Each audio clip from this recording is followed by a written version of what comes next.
Policial Federal, por aqui o Capitão Médico Silvestre, e a gente vai dar continuidade aí na nossa instrução de atendimento pré-hospitalar no nosso ambiente tático. Como foi dito anteriormente, os senhores puderam conferir, o APH tático ele não consiste apenas de uma fase, ele consiste de 3 fases. E a ideia agora é a gente falar sobre a primeira fase dela, que é a fase da área quente, que é a fase da área onde realmente a gente vai ter um perigo muito maior ali para o operador. E as técnicas do APH tático podem salvar a sua vida, como já salvou de vários outros policiais, e inclusive a minha. Então, dando continuidade aqui à instrução, a gente pode olhar que essa próxima fase de atendimento é o atendimento sobre confronto armado. Então, como a gente falou anteriormente, vamos falar sobre os princípios do atendimento sob fogo e lembrar sempre que muitas vezes o destino do ferido pode estar na mão de quem faz o primeiro curativo. Isso foi dito por Nicolas Sen, um famoso cirurgião militar, já no século passado. E aqui, os princípios são empregados a todos os policiais, médicos e não médicos. Então, todos aqui têm a sua função primordial de fazer aquele primeiro atendimento e proporcionar possibilidade de sobrevida para aquela vítima. Como eu disse anteriormente, na introdução dos senhores lá, vocês puderem conferir, tudo que eu vou dizer aqui não foi inventado por mim, mas sim trazido da literatura médica. Então, como vocês podem ver, o Tactical Combat Casualty Care, a principal doutrina aí de atendimento pré-hospitalar tático no mundo. A gente fez algumas adaptações para a nossa realidade policial e em cima dela a gente vai apresentar aqui para os senhores o atendimento na fase de confronto armado.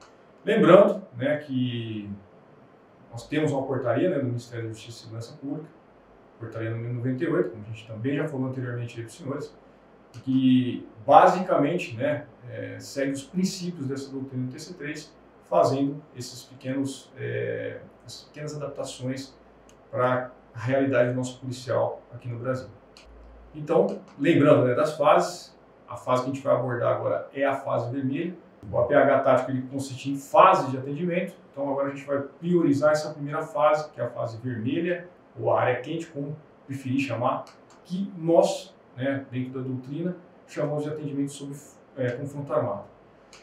Lembrando, essa primeira parte, a gente vai fazer o atendimento nessa área vermelha, onde vai ter a troca de tiros, onde realmente é o local dos fatos, da ocorrência, e logo depois a gente vai passar para a fase amarela, que vai ser abordada a posterior, que é o atendimento no campo tático, e também a evacuação. Lembrando novamente que essas fases elas se conversam, elas se interagem. Em cada fase elas vão ter interação e cada uma delas existe uma doutrina, existe uma conduta que você vai ter que fazer, tanto da parte policial como da parte médica. Então nós vamos abordar as 3 fases aos senhores, como vocês estão vendo no slide aí. Seguindo essas 3 fases, você como socorrista tático vai conseguir cumprir sua missão, que é o quê? Fazer com que aquela vítima chegue viva até o hospital. O próximo vídeo ilustra bem uma situação desse atendimento na área de confronto armado. Então, acompanhe o vídeo aí, como vocês podem ver. Como vocês podem ver, 2 operacionais ali na missão, de repente se envolvem uma troca de tiros e durante a progressão, um dos operacionais é ferido. Ao cair no chão, ele continua recebendo disparos.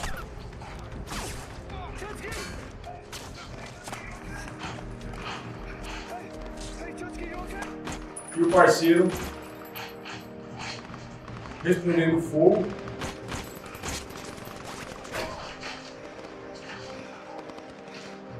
Tenta avaliar a situação.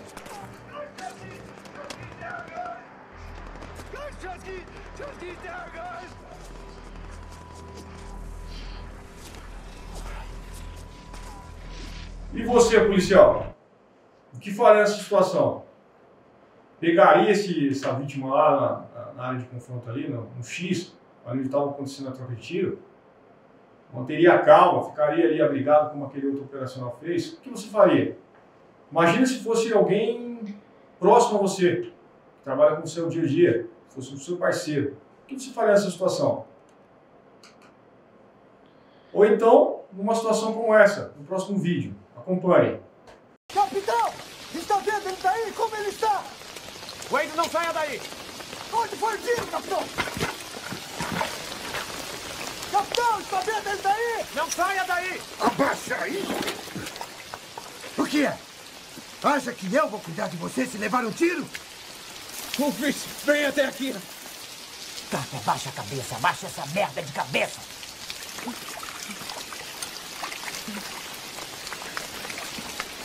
Lembre-se, policial, pode ser um seu parceiro, seu canga. O que você faria nessa situação? Você iria até ele buscar? Seria sua primeira conduta diante de uma situação dessa? Ou a melhor conduta seria o quê? Manter-se abrigado, coberto, como vocês podem acompanhar na figura ali no slide. Na zona quente existe um princípio básico. E um primeiro princípio, esse atendimento sob confronto armado, esse primeiro princípio é fundamental e ele deve ser observado por você, policial. Ou seja, você, policial, deve seguir esses princípios. Se você não conseguir se cuidar adequadamente, também não vai conseguir cuidar do seu parceiro. Então a ideia é buscar abrigo, proteção, cobertura, evitar novos feridos e evitar novos ferimentos do seu parceiro. Veja novamente a imagem. Dois operacionais se deslocam até uma viela, onde são surpreendidos por um agressor. Esse agressor consegue atingir um dos operacionais, que vai ao solo ferido.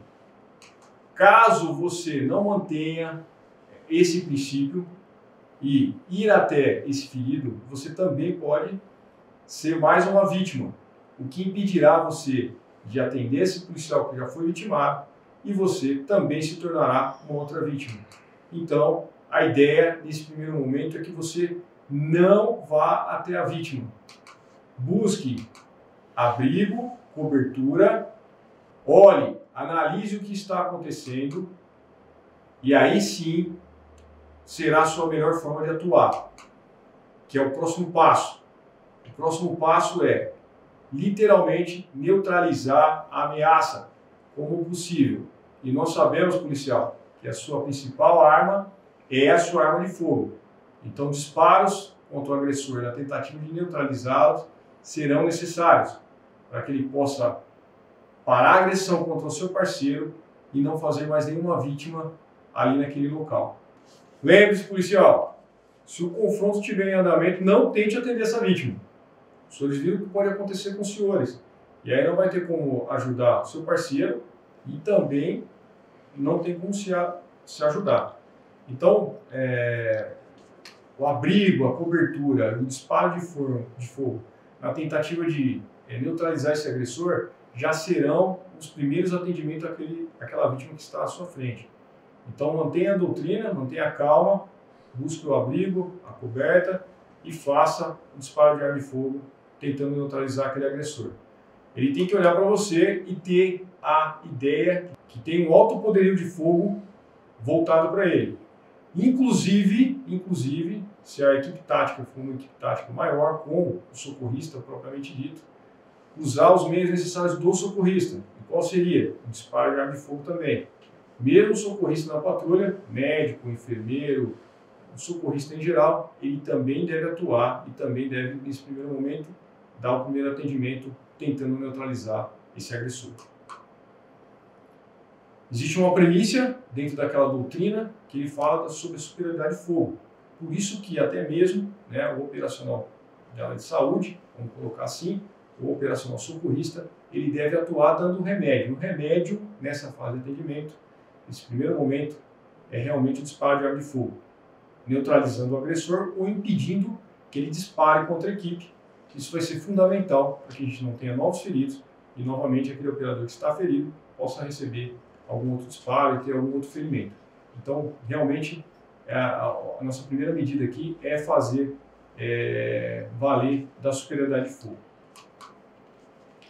Acompanhe novamente aquele primeiro vídeo que a gente viu e acompanhe a conduta. Com a minha sobrinha. Capacho, leve a criança pra cima! Capitão, eu acho que seria decente pelo menos levá-la até a próxima cidade. Estamos aqui pra fazer caridade, temos que cumprir as ordens! Sargento, Pede aí pra eu leve a jogar meu garota daqui. capacete. Prometam-se! Prometam-se!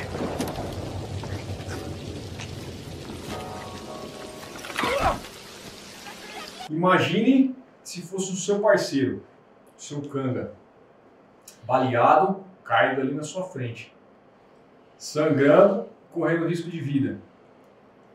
Para poder manter essa conduta de todos se mantiverem abrigados e cobertos, é necessário treinamento. É preciso que você siga os princípios corretamente. É uma pessoa próxima, normalmente, aos senhores. Muitas vezes do convívio familiar, padrinho de casamento, padrinho dos seus filhos, amigo do dia a dia. Então, é importante manter o treinamento, manter os princípios em dia, para que o senhor possa ajudar esse operacional. Reparem na pressa do socorrista e na tentativa de quebrar a doutrina e chegar até aquele operacional ferido. Por quê? Ele sabe que quanto mais rápido ele puder atender aquela vítima, maior a chance de sobrevida daquela vítima. Entretanto, a gente percebe que o atirador estava aguardando justamente isso, né? Que o operacional se aproximasse dele para que ele pudesse ferir mais outros operacionais. Então a ideia é o treinamento focado exatamente nisso, que você possa entender essa doutrina e poder manter esses princípios para que você possa, com segurança posterior, chegar até aquela vítima e poder fazer o atendimento. Como os senhores podem ver, é um filme de 1945, época da Segunda Guerra Mundial. Então já existiam esses princípios desde então. Mas, policial, o que você poderia fazer a mais para aquele operacional ferido? Teria algum princípio que você poderia ter colocado ali em prática para poder ajudar aquele ferido? Então, acompanhe o próximo slide. Próxima medida, o que eu poderia fazer para ele? Existe um princípio dentro dessa doutrina de atendimento pré-hospitalar tático chamado de princípio de autoatendimento e o princípio do atendimento remoto. O que se trata isso? Remotamente, você operacional que está coberto e abrigado poderia tentar realizar um atendimento nele. De que forma? Pedindo para aquele operacional que buscasse abrigo e coberta, saindo da linha de tiro e evitando novos disparos, e pedindo para ele verificar possíveis locais de sangramento externo, que, como nós vamos abordar daqui a pouco, é o que mais mata o operacional nessa fase de atendimento. E aí sim, ele poder promover o seu autoatendimento, ou seja, sozinho, poder se arrastar até um local abrigo ou coberto e poder aplicar essas técnicas de controle de hemorragia em si mesmo. Dois princípios que não são muito rotineiros culturalmente aqui no nosso país, mas que passaram a ser empregados dentro dessa necessidade tática do atendimento dessas vítimas. Próximo passo, como eu falei, o que mais mata o operacional nessa fase de atendimento é o sangramento. E para que ele possa fazer um atendimento sozinho mais eficaz, o uso do torniquete no controle dessas hemorragias, as hemorragias que são mortes evitáveis, como nós já abordamos na nossa primeira aula introdutória sobre o assunto. Reparem nesses dados estatísticos. Dentro dessas mortes evitáveis, nesse dado da Polícia Militar de São Paulo, que levantamos com 17 operacionais, grande parte desses operacionais foram feridos justamente nos membros. Ou seja, se você conseguir olhar ali no gráfico, o azul, 41% nos membros inferiores e o vermelho, 32% nos membros superiores.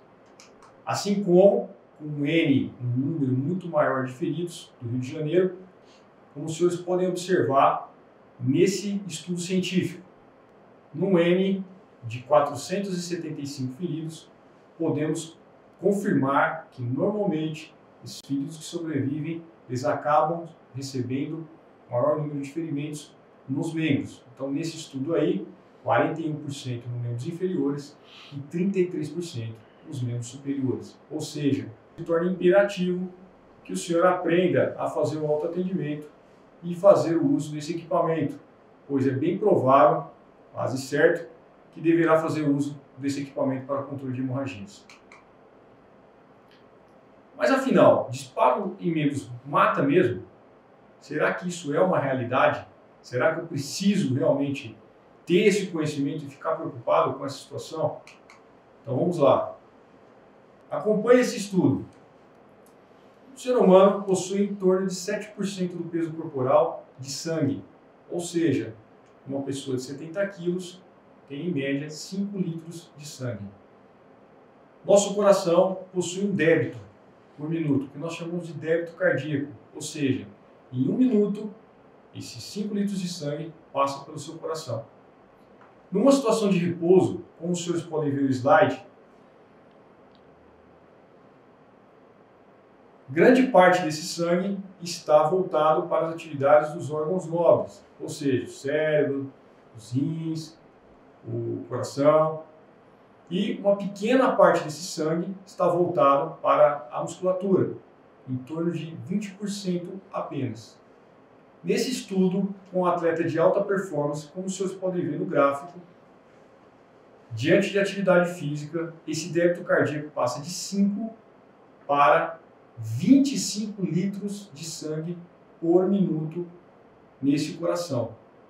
E há uma inversão desses valores em porcentagem de sangue relacionado às partes do corpo. Ou seja, até 84% do seu sangue está na musculatura, uma vez que você estará em atividade física e necessita desse suprimento para suas células funcionarem adequadamente.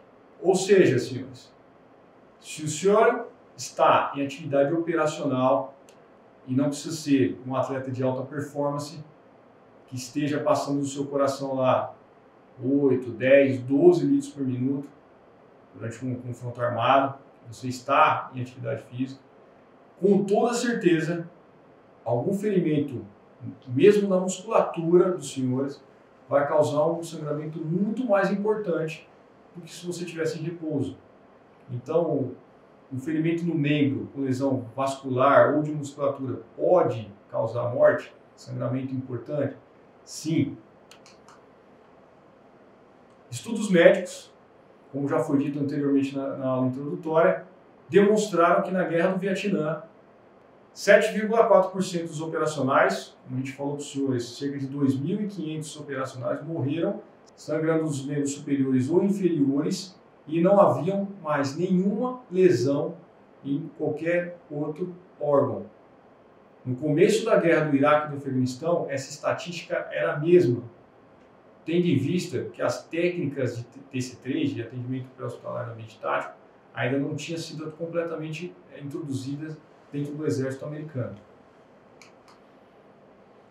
Por isso, mantenha-se calmo, verbalize com esse operacional e veja o nível de consciência desse operacional.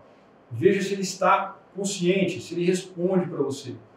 Se ele estiver consciente e respondendo para você, ao verbalizar, mande ele realizar o autoatendimento. Ou seja, manda buscar um abrigo, uma coberta, verificar se tem algum tipo de sangramento nos membros. E se tiver, mande ele aplicar o torniquete. Agora, se essa vítima estiver inconsciente ou não responder à sua verbalização, considere essa vítima grave. Continue sempre abrigado, coberto e na tentativa de neutralizar o agressor. Busque um plano até chegar nesse operacional. Aguarde reforço, peça reforço. E aí, através de técnicas de conduta de patrulha, chegue da melhor maneira possível e mais seguro até esse operacional para depois realizar o atendimento dessa vítima. Lembre-se, esse plano tem que ser feito rapidamente, com mais operacionais e levando em consideração a localização mais próxima da próxima coberta, quanto você consegue dar cobertura de fogo para que esses operacionais cheguem até essa vítima, os riscos aos socorristas.